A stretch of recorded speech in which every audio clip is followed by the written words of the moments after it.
This immersion experience has definitely prepared me for using YogaFaith with my ministry to be able to empower women that no matter what their circumstances are, we can push through and we can do it.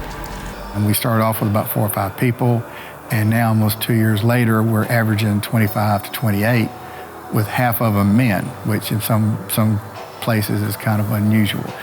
Since I finished my first immersion with YogaFaith, I've been able to help other women. I've been working with another health practitioner and doing some women's retreats. It has just lit me on fire to be able to go out and prepare the women in my wellness ministry to be able to experience YogaFaith and see that it is okay to be practicing as a Christian yoga and being on the mat. It lights that fire in you to get going and to go out and be disciples to others and just share what you've learned here with anybody you can, with all those around you.